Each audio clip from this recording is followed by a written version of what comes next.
Welcome to the Fabulous 413. I'm Khalees Smith. And I'm Monty Belmonte. It's Live Music Friday, but today's band is way too loud for these Terry Gross microphones here at NEPM. So we'll take you to a warehouse studio in Chicopee and talk with two old friends from Agawam who formed the righteous punk rock duo Film and Gender. It might get a little loud. While our live music is out of the studios, the Wine Thunderdome comes into our studios, or our NEPM kitchen. After a year of drinking other people's wines, Khalees and I bring a bottle of one of our very own favorites to go head-to-head to see which wine will emerge victorious. And you never know who from the NEPM crew we might corral into being our tiebreaker. Fingers crossed. We'll hear about CSA Week and the importance of farm shares to the economic bottom line of our local farmers, including Mark Rutkowski of Rivershed Farm, which just relocated to Amherst. But first... My name is Joseph Charles. We are at Paper City Fabrics.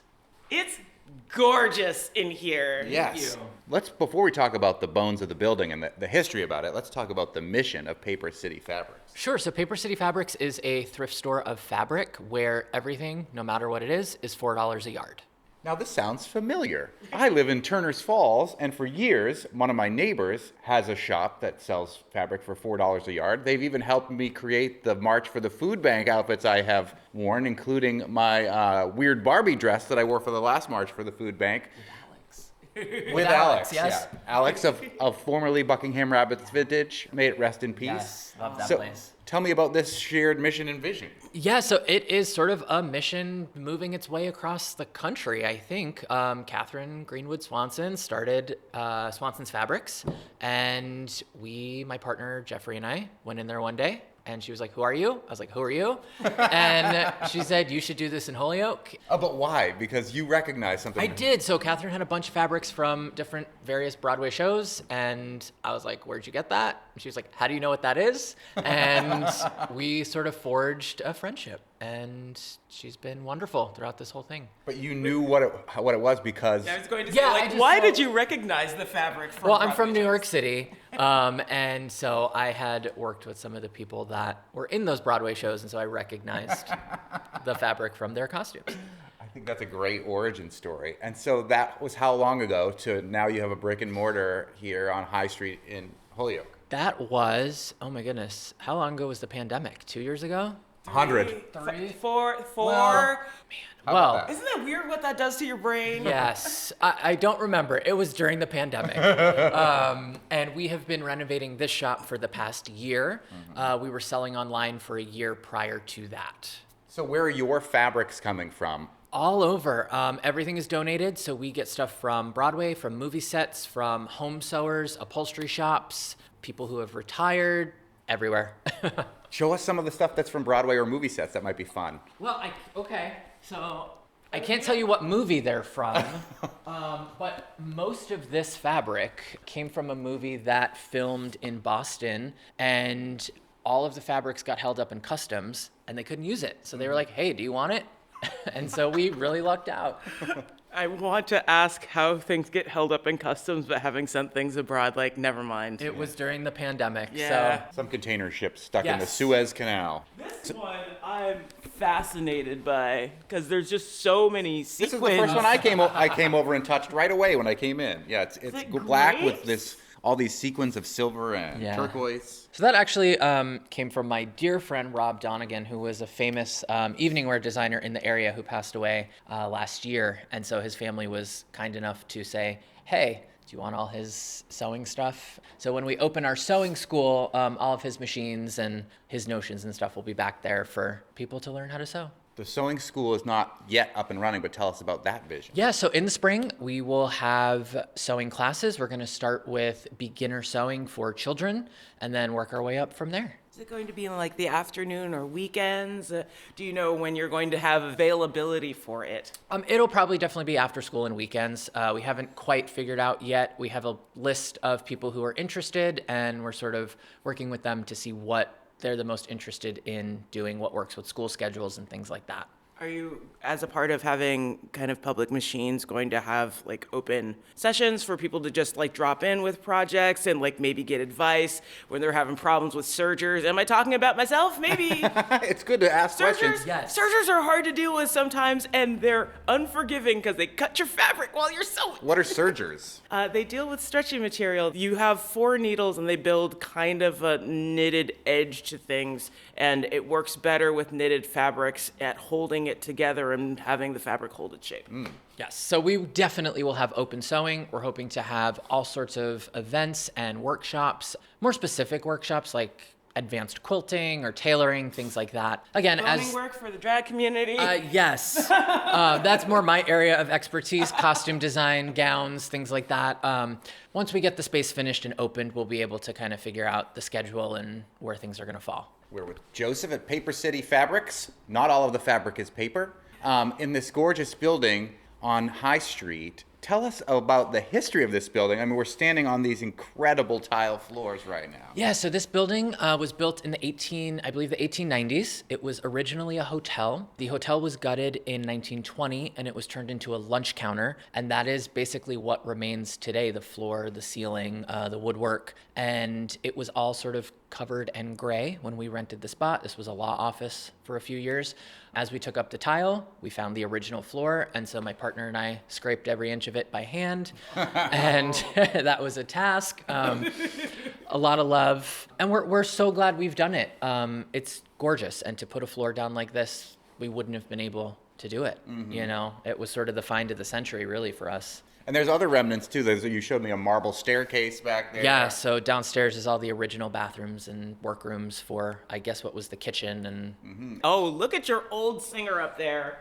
There's a vintage sewing machine. Oh, yeah. You have to learn how to sew on a vintage sewing machine when the classes start.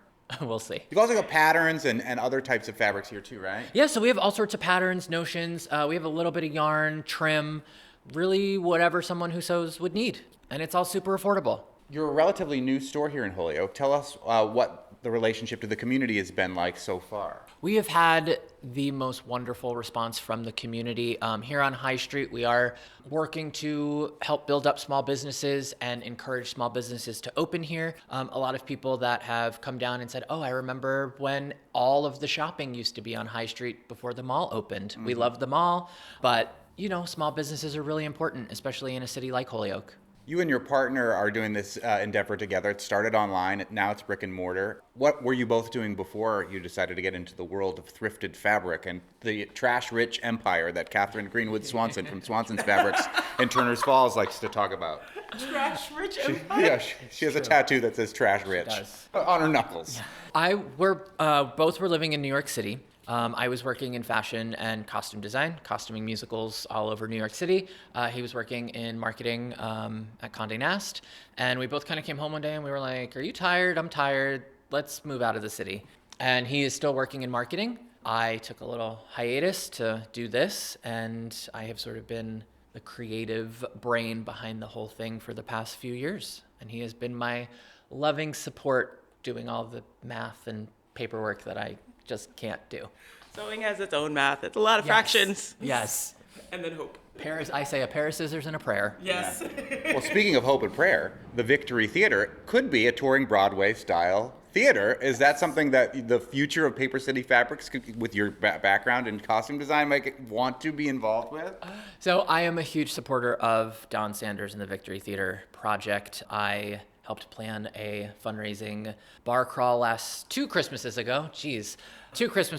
We rented a bus and we went up and down Holyoke to all the different bars, and it was super fun. They have a big education program I know that they're working on once the Victory's open. So yeah, I would absolutely love to do some costume workshops and things like that. Obviously, any of the tours that come through, there's not really an opportunity to work on that stuff because they come out of New York and all that. But if they need to unload their fabric. Yeah, I mean, a lot of those tours will actually hire local people. That's like a new thing now. They'll hire local musicians for the orchestra. They'll hire local dressers, but there are unions and things like that. So.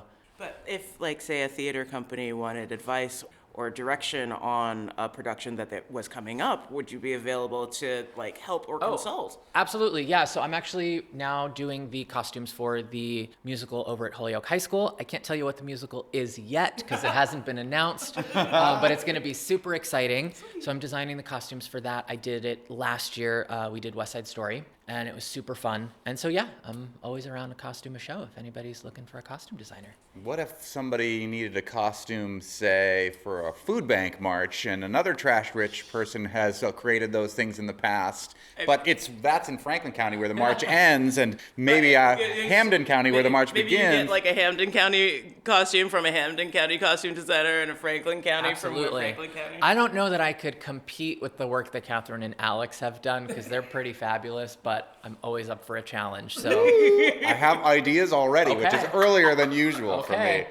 So are you still selling online? Yeah, we are still selling online. Getting the shop open took a little bit of time, obviously, and the last few months have been, if I'm being honest, pretty stressful, but we're open and we're so excited. So online did take a bit of a back burner, but now that we're open, we're hoping to start uploading. We used to upload once a week, pretty big drops of fabric. We're hoping soon to start doing that again with regularity. Some cities and towns have decided that fabric must not go to the landfill. And that is another big part of the kind of mission, both of Swanson's and here at Paper City Fabrics, right? Absolutely. Yeah, so there's some new laws and stuff that you can't throw certain fabric out. That's where we come in, and we try to do our best with what we can. We take everything. That doesn't mean it's always sellable or usable, but we'll take it and then we will dispose of it as we can. So if people do have a lot of fabric, there are a lot of people who have sewed and maybe have over-purchased over the years and would like to see it go to a good home, what's the best way to get that stuff to you? They can shoot us an email, which is info@papercityfabrics.com, and we can coordinate either a pickup or a drop-off. And look forward to classes on upcycling the fabric that is in not necessarily the fabric forms later in the future, because there's lots of ways that you can do that too. Absolutely. Joseph Charles, co-owner of Paper City Fabrics, now open on High Street in Holyoke. I'm super excited. Later in the show, Live Music Friday gets loud with the punk rock duo Film and Gender. And Monty and I enter a Wine Thunderdome of our own making when we each bring a bottle of Alpine-influenced wine to battle in the NEPM kitchen, of all places. Look, Julia Child used to do it in our parent company's studio. But up next, it's CSA Week. We'll hear from CISA and Rivershed Farm in Amherst about why farm shares are an important economic model if supporting local agriculture is something that matters to you. And it does. You're listening to the Fabulous 413 on 88.5 NEPM. Yeah, these microphones are designed for Terry Gross, not the loud expert of laughing that Khalees and I often are prone to do. I have learned, my core strength was always good, but it comes in really handy when I have lean way back. All right. Like Fat Joe. This week is CSA Week, a national push encouraging folks to sign up for community-supported agriculture or farm shares. And it's time for a local hero spotlight, not with CSA, but CISA, which is... Everyone confuses them. It is confusing, because you both work with farms. And that's Jacob Nelson from CISA, Community Involved in Sustaining Agriculture, the local hero, folks. And we're talking with a farm share farmer, Mark Rutkowski, farmer and owner of Rivershed Farm in Amherst, to talk about your farm and to talk about your CSA program. Jacob, maybe you know this, though, a little bit. The concept of farm shares is not necessarily a well-established for generations practice. Can you talk a little bit about farm shares and their development over the course of the last 20 years or so? Especially in the Valley in the past 20 years or so, there's been a proliferation of people offering some sort of farm share where you pay up front for the guarantee of produce, or we have them for all sorts of things now, meat and eggs and fruit and all sorts of add-ons you can put into a farm share these days. There's beer farm shares. There's beer farm shares. Yeah. So we've taken this concept and we've really expanded it to the whole bounty that our region of the 413 produces. And they've been getting more popular in the past 20 years for sure. The concept, though, is a lot older. There's a tradition of particularly black farmers in the American South, 100 years ago, that were doing something very similar to a CSA model. Kind of, because we had to. Yeah. And then they made it illegal for us to do it. So,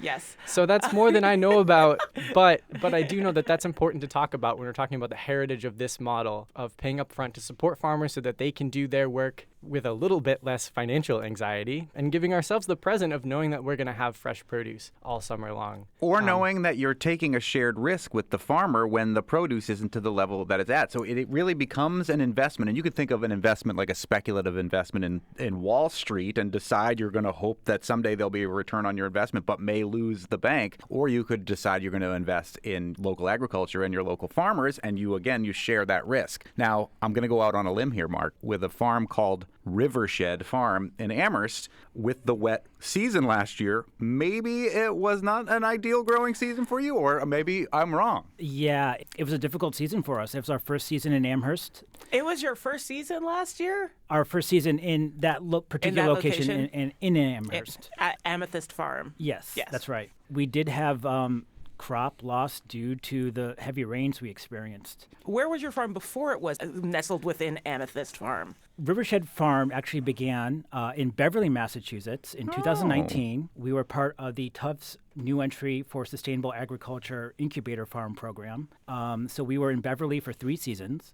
During that time, we had this extensive search for land because we knew we'd only be there for 3 years. We managed to find a plot in Haydenville at Valley View Farm. David and Susie hosted us there for our first year in the Valley. And then through my network of farmers, I learned about this property that was becoming available in Amherst. The previous farm manager, Ryan Karb of Many Hands Farm, was there for over a decade. And we're fortunate enough to benefit from his hard work. He built up this CSA membership that we are striving to maintain and build upon. It's CSA Week, a national push to try to get people to support local agriculture by buying a so-called farm share in advance of the growing season so that the farmer has cash to work with. And the farmer we're talking with right now is Mark Rutkowski, farmer and owner of Rivershed Farm in Amherst, and not CSA, but CISA. And Jacob Nelson.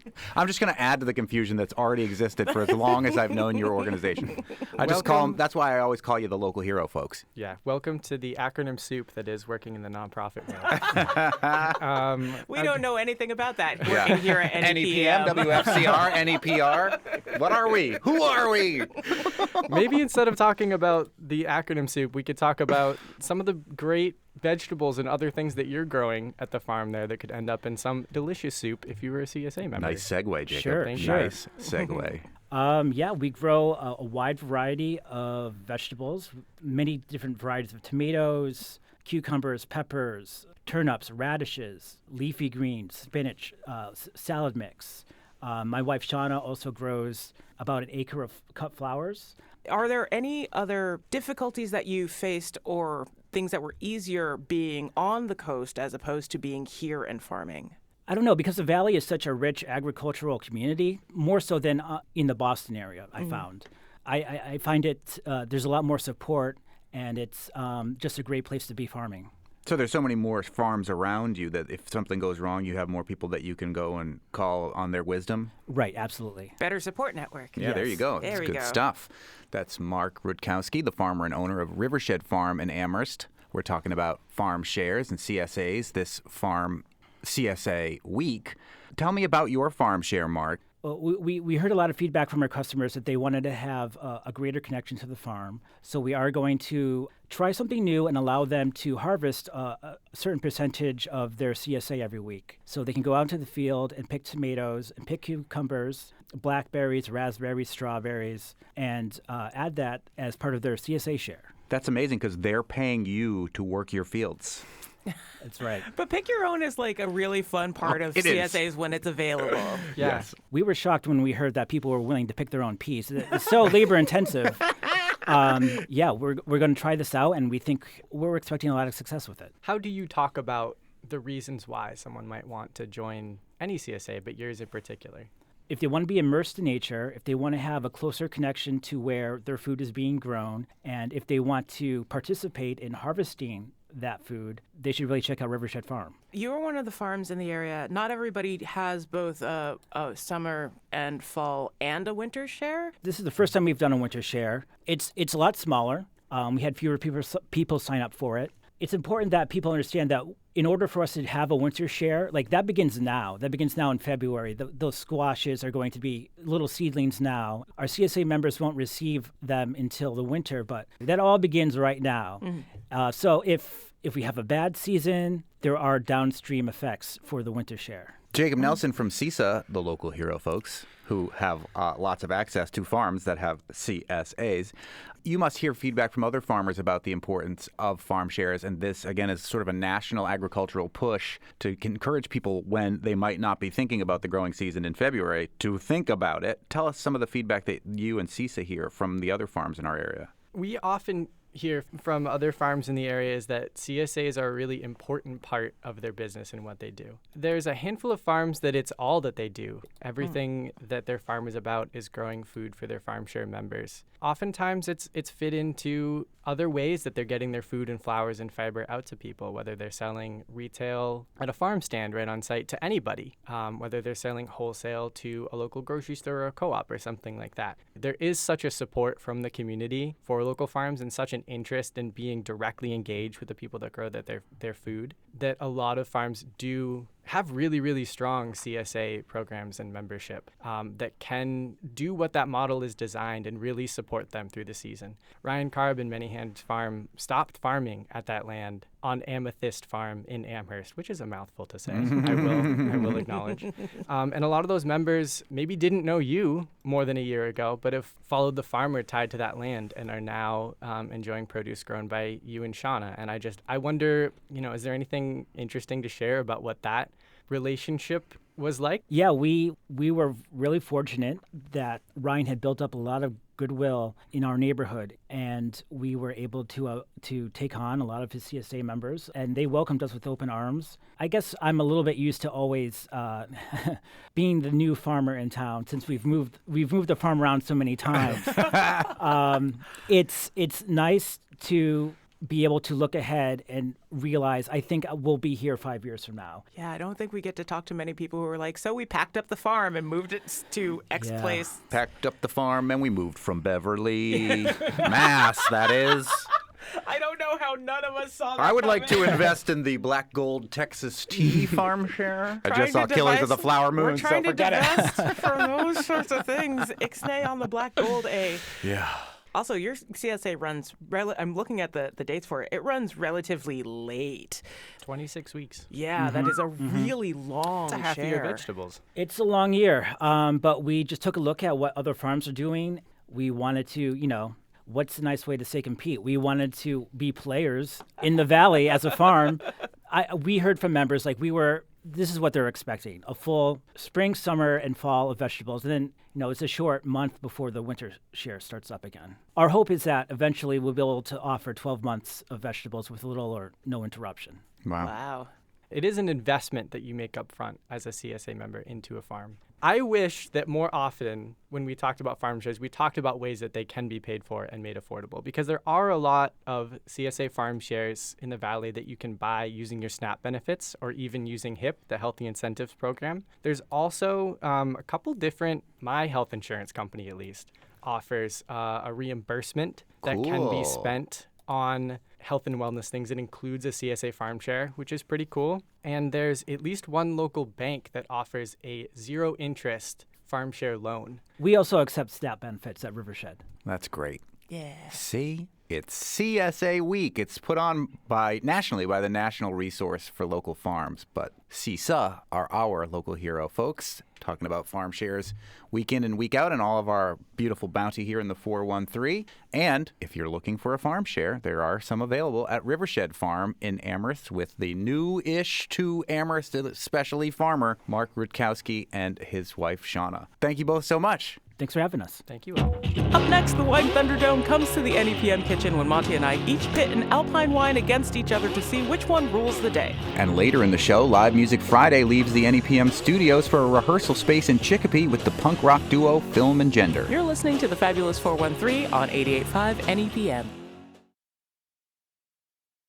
It feels like we need to be quiet because we're in the newsroom here at NEPM. and people are doing news things. But for a number of reasons, not least of which the person we were going to drink with this week didn't want to drink with us because my wife had tested positive for COVID last weekend, we are doing the Wine Thunderdome ourselves. Khalees brought a wine, I brought a wine, 2 wines enter, 1 wine leaves. It's a conceit that we created, or that the Wine Sun from State Street created a year ago. It's been a year since we've been doing this, Khalees. I know, it's an interesting anniversary to have us bring the wine ourselves. And you came up with an idea that we would get wine from our own wine storage facilities. Which is hilarious because I only really started storing and like building like a cache of things to have in my house since starting the show with you. But then when I brought it up, you said, I don't keep wine in the house. No, I have a half a bottle of vodka and 1 bottle of champagne. That's it right now. Neither of which are we're going to drink at this point. So you then came up with another theme, one of which is one of the wines you had in your house. Yes. But the theme is Alpine wines. wines from near the Alps. What wine did you bring here to this Wine Thunderdome?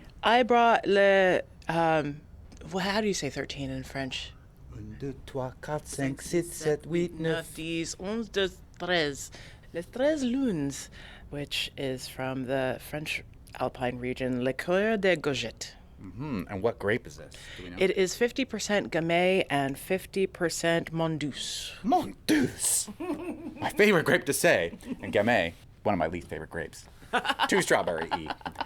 And you got yours at Dare Bottle Shop and Provisions, where we'll be next week. I did. I went to go pick up other bottles because, again, apparently I collect now. I just drink. That's why I don't collect. They're gone. And Ben Dare said, do you have a second? And I said, of course I do. And he showed me 2 wines from this vineyard, and I thought they were both lovely, so I brought them both home. Okay. And so then I took that trope of Alpine wines and went to State Street, where the Wine Thunderdome was created, and went to one of my favorite Alpine regions. We wanted to do Alpine Reds, too. Yes. So there's so many good Alpine whites. Tons of Alpine whites. I think that they're much easier to find and easier to drink. Yeah. So, but for me, Alpine Red is Piedmont, in northern Italy, right in the foothills of the Alps, and one of the great grapes there. This is a 100% Nebbiolo from Guido Bono, which also sounds so much like my heritage. If you see pictures of my dad in the 1970s, oh my God,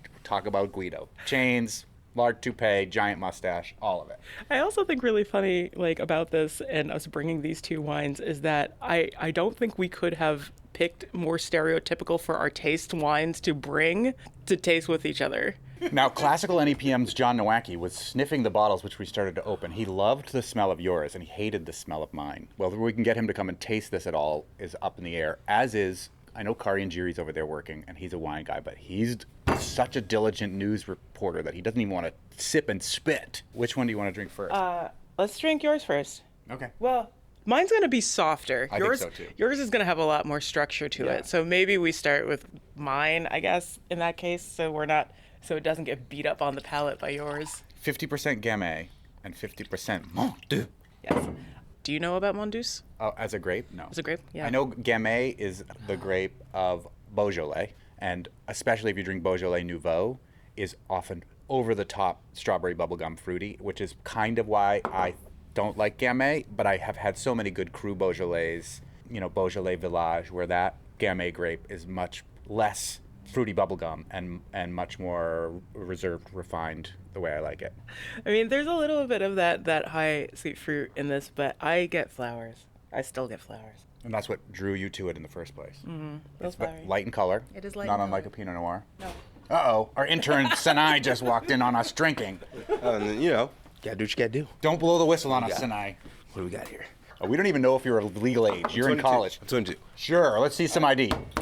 Maybe we'll let the intern have some after. We're going to need a tiebreaker. We might need a tiebreaker. Well, yeah, because you're going to think that yours is the best, and I'm going to think that mine is best, but not necessarily. Who knows? Not necessarily. Yeah. Tell me about your Nebbiolo. Nebbiolo, Langhe Nebbiolo, Guido Bono, 2021, foothills of the Alps. Nebbiolo is, one of the noble red grapes of Italy for sure. It's 100% of that. It has the wine purveyors that sell this would tell you that this probably wants to age longer, and we did decant them. We didn't decant them, but we did at least open them a little bit earlier. A good while ago, about 40 minutes. So it had a little bit of a chance to breathe. Similar in color as yours. It is. It's much lighter than I was expecting. Yours definitely has a strawberry cherry funk. I like that. And flowers, like you said. There's that Uh-oh. Lynn's catching us drinking on the job. Woohoo! Party time! We got a glass for you, Lynn. I prefer whiskey, but... Okay, we'll do a whiskey when you get Thunderdome the coming up. whiskey, let me know. Hello. How are we going to be bon vivants if we don't do it while we're here in the office? Really? This is research. Yeah, you want to research with us? I think it would probably be not advisable at this moment Okay. for me to. But I don't know wine speak the way you do. Yeah. Tema does a lot of our commentaries here, but you got to work, so you don't want to do it. So sorry, I must get to my desk. Oh, okay. See, this is the kind of diligent news department we have here at NEPM. Cannot be tempted. But we're working. This is part of our job. This is our job. Although this is a part of our job that we made up as part of our job that they just haven't stopped us from doing yet. All right. Which one are you voting for? I mean, I like yours, but I like flowers. That's why I brought flowers. So Khalees votes for her Gamay wine from France. I'm going to vote for my Langhe Nebbiolo from Guido Bono from Northern Italy. Less fruity, more reserved, more austere, more my style, which means we need a tiebreaker. But now we got to go find a tiebreaker. Who is going to be brave enough to do it? Probably John Nowacki. He just finished his show. Let's find him. 1-3's on the prowl. Hide. All right, so we know Kari is working. He ran away. There's only one person we want on the third floor. Should we bother John Nowacki, who's working on classical music stuff? Yes. John Nowacki, do you want to be our tiebreaker for this Wine Thunderdome? Yes, I'd be glad to. Come on over. Yes. Classical host John Nowacki. I don't want to play favorites in the building about people that we've gotten to know over this last year, but I have. And we'll just leave it at that. You just say that because I'm another pretty face. That's true. Well, no, that's an addition. Oh, in addition. No? We got one. Lamb to the slaughter. We'll do it the way we did it. This is the 13 Lunes from France, Okay, near the yes. Alps. Near the Alps. It is half Gamay and half Mondeuse. Fruity. Not very deep. Kind of a little bit shallow. That's nice. What would it go with, though? I mean, you wouldn't want to just sit and sip this. You'd want to have I something. would, yeah. I mean, Well, it's not so grippy that it needs food to mellow it no, out. but if you were having it with something, what might you pair that with? Soft cheese. Soft cheese. Absolutely, yes. Okay. Okay, so you can either finish that or dump it You out. can dump it if you want to. Yeah, Nowacki. He responsibly dumped it out, which is what we're cheering about. Never dump it out. Wine number 2, Guido Bono, Now this is the one that Langhe Nebbiolo. This is the one that when it was first opened, and I was just kind of sniffing a little bit, I'm like, I'm not so sure about this. Okay. Nebbiolo is the noble grape of northern Italy. Wow. It's not Barolo and Barbaresco, but it's getting there. That is lovely. You know, that's a real surprise because when I initially was sniffing around it before, We just had them hanging out near our desk. yeah, really. No, but in all seriousness, just initially after you open it, this is a classic case where you have to have a wine, a red wine in particular, you have to let it breathe a little bit. You just have to, because otherwise you're getting a nose full of just kind of confusion. But that's really nice, really fruity. So if you had to choose today what wine to go home with, which one would you choose? He's choosing the Nebbiolo. Definitely. Yes, John Nowacki. Definitely. I knew you were my favorite. Definitely. Oh, yeah, I know. That's okay. I'll take my flowers and go home. It's kind of a tough call, but I like Italian wines anyway, in general, so that makes perfect sense to me. If this were an opera, which one would you prefer? Oh, definitely the Italian. Are we going to talk about all the years that Lully just destroyed everybody else? Like, what do we get in French opera? We have, like, this entire, like, blank spot where there's nothing. You can hear John Nowacki on Classical NEPM every weekday from 9 until 1. It's been a pleasure working with you this Thank you past so year. much. You're going to be A lot on of fun. Now soon give with him the his $5. Springfield Symphony. Yep. Here's your $5. Yeah. When we talk about Looney Tunes and classical music. But let's say all cheers to a good year it's so far. empty. You got to put a little bit in there. Go ahead. Look, look, look, look. Cheers. Cheers. Salute. Salud. Okay, now engineers Betsy and Bart, dig in. Okay, you're forcing my hand, I guess. Yeah. Other glass. Kari and Jiri, despite our best efforts to get you to drink midday with us for the Wine Thunderdome, you wouldn't do it. It's because I'm a swallower. You couldn't spit.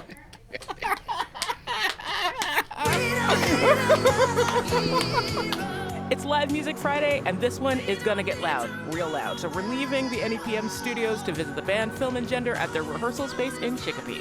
You're listening to the Fabulous 413 on 88.5 NEPM. The Fabulous 413 podcast is funded by Northeast Solar, helping customers make the switch to solar for savings, energy security, and tax incentives. Learn more at northeast-solar.com. It's a very special Live Music Friday on the Fabulous 413, where we're bringing you live music, but we're not in the studio. We are going... Our studios can't handle this. No, with the Terry Gross microphones that we have in the studio, they would blow the microphone processors out of the water. But we're at a studio in Chicopee. They hear us on the classical station. Yeah, we're at a studio in Chicopee with the band Film and Gender, who we've referenced on the show before as part of the local punk scene. But what's your name? I'm Isley. And where are you from? I'm from Agawam, but now I live in East Hampton. What's your name? And I'm Brett. I'm also from Agawam. Nice. So this is, I'm going to say solidly Agawam band, even though we're in Chicopee. Yeah, right that's now. fair. Yeah, that's absolutely fair. Yeah, excellent. Tell us about the formation of this band. It's a two-piece. So me and Brett have been playing music together probably since my junior year in high school, so since like 2015, I want to say. And we had our own band. We used to play in his basement a while back, and we started a band around that time called The Chimneys, which Brett is still a part of. Yeah.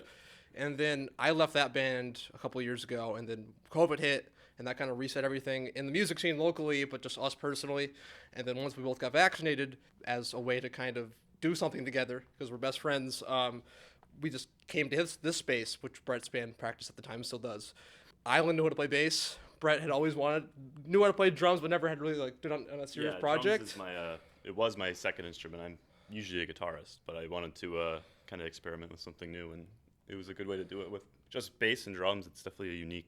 You don't see that too much. The bass that you'll be playing is it fills the whole room, even though it's just you and drums. Yeah, so I use a Fender Standard Action humbuckered pickups, so it's really loud to double the pickups, and I run it through 2 amps. I have a big TC Electronic 250 combo amp, and I run that into a vocal PA, which I use as a second amp, and that fills the room, and I crank the gain, crank the treble, crank the tube drive. So it's the grottiest feedback tone, but like it feels. All those settings built into. I don't use any pedals. I'm on stage. I like to dance around. I like to move around. I don't want to like sit somewhere and hit the press a pedal. I set up my bass to the amp how I like it to begin a set, and I'm lucky if I even tune the bass once throughout the entire set. Honestly, you kind of just go from there. Which is nice because basses don't need to be tuned as much, and you're playing that bass intensely. Oh yeah, I go through I use flat wound strings. I'm always changing strings. Yeah. Every other I don't know how week to change strings. So probably twice a month. I'm going through $100 of strings a month. Wow. For bass strings, that is a ton. I snap the E string on my bass all the time because when I slap. When I learned how to play bass, I'm mostly, Brett showed me some, but I'm mostly self-taught, for better and for worse. And I'm like, oh, you slapped the bass, so I just full hand slap it like you're smacking someone's face almost. I never really learned how to do anything else, and then I pick for the rest of the song. If the song's not entirely on the E string, then I'll use a pick. Nice. It's the Fabulous 413 Live Music Friday. Let's hear something from Film and Gender.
the name come from? Film and gender. It was the last class I needed to get my bachelor's degree. And the acronym, which I won't mention. Totally lost me until right now. Wow, interesting. That's we an didn't figure it honest out till after coincidence. either. It took pretty quick to figure it out, but like it works. I mean, I kind of caught myself before I knew it. Taking back ownership of that? Yeah, Or- exactly. A little bit of that, and just it's fun to play into. Tell us about like the ethos of the band. Like a lot of the songs we're gonna have to do edits of, which is another reason why it's good that we're here in the studio as opposed to at our studio, where we'd have to hit the delay button a million different times. And hope that it's working. But they're really fun, but some people might be a tiny bit offended by them. Yeah, I mean, I'm when I write songs, I am not afraid to put a lot of expletives in, and I talk a lot about sex and gender in my songs, and I don't like to sugarcoat it because I mean, one of the major messages of this band is like anti-cis heteronormativity, anti-monogamy, just like being who you want to be, loving who you want, like expressing yourself how you want to be, and I think censoring that in any way or like using analogies or metaphors to kind of cloak that is not anything I am interested in doing, honestly. It's just like part of the scene and the culture too. Like I remember when we first started a few years ago, like we didn't know a whole lot of bands similar to us, but like now we made so many friends and like other bands with like similar enough music, and it's just like it's so awesome to see. Do you feel freer to write those types of songs, the songs you're writing for this band, than you did in your previous band, the Chimneys? It was a completely different kind of band as well. Yeah, I was the vocals in that band. I did most of the songwriting. As far as like where we get influences for when I write music, there's some punk in there. Like what got me really like in the punk sphere was listening to the Dead Milkmen. Their bass tone, I tried to mimic that, and then I eventually like mutilated it, and it became what it became now. But like my major inspiration for writing music now, when I listen like genre-wise, I listen to a lot of hip hop, 80s, 90s hip hop, Souls of Mischief, Hieroglyphics, Boogie Down Productions. Not that I'm like rapping in any of our songs, but like I think a lot of the message in those songs. Obviously different cultures as far as where punk and hip hop comes from, but I think they're very similar in how they're constructed musically, especially what we do with just bass and drums, because old school hip hop especially is just a beat, drum machines, and vocals over that for the most part, and then we're literally just drums, bass, and then me yelling over it. And a lot of the messages in those songs, I think, have some cross-pollination. Which is interesting because a lot of 80s and 90s hip hop is cisgendered, misogynistic in its own way, and I mean I love it too and listen to it. So that's interesting though that your aesthetic and ethos and lyrics are a counter to that, but that you're getting so much inspiration from hip hop. Talk about that. Yeah, there's definitely a lot of misogyny in hip hop, like a lot of male aggression. I kind of like that. Some of the male aggression stuff I like, I should say. Where as far as like being on the offense and talking about and writing a message that like we have the power to change things rather than that. I like to be optimistic in my lyrics, not just be like, oh, the world sucks, because it does. But there's hope, and we can band together, and we can make change if we want to make change, and we have the power to do that, and we have the power to make community and talk about what faces queer people. We're speaking with Isley and Brett from Film and Gender, this Live Music Friday special edition in their studio in Chicopee, which is like a 15 by 15 square room with tons of equipment and amazing like art on the walls and all these interesting drum heads that have drawings on them and signed and things like that. And it's cool. We've made friends with some of the other bands in here too.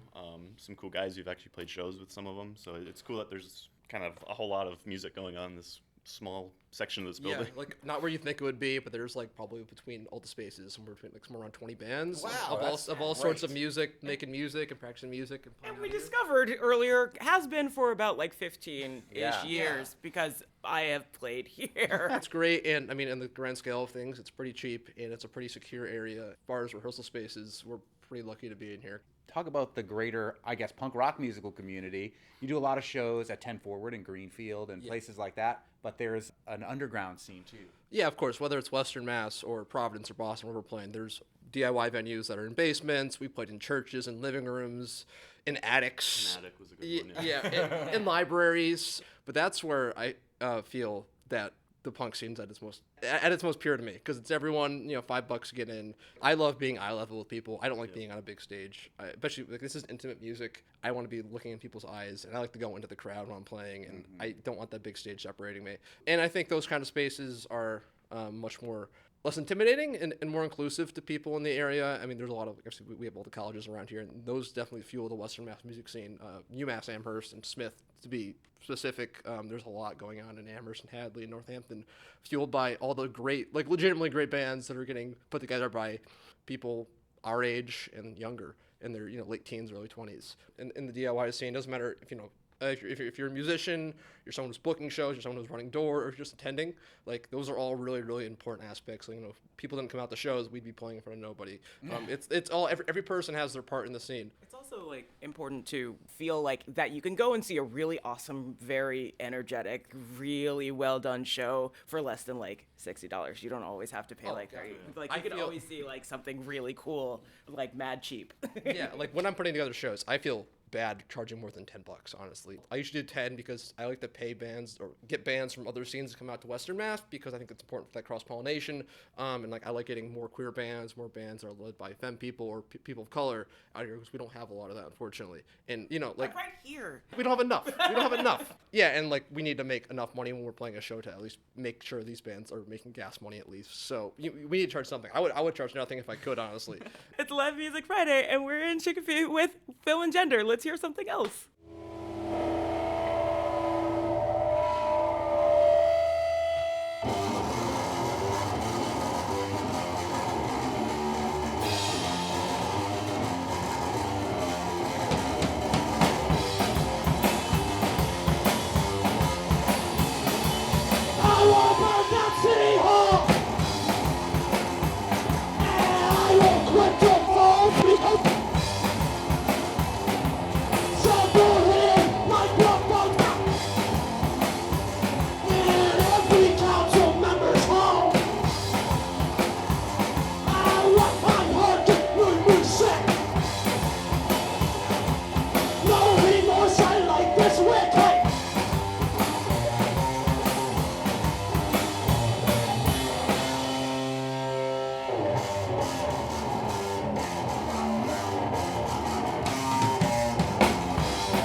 It's a very special Live Music Friday on the Fabulous 413, where we're bringing you live music, but we're not in the studio. We're at a studio in Chicopee with the band Film and Gender. I want to go back to something you said before, that this music is very intimate, because I don't think that people would assume that music this loud could be intimate.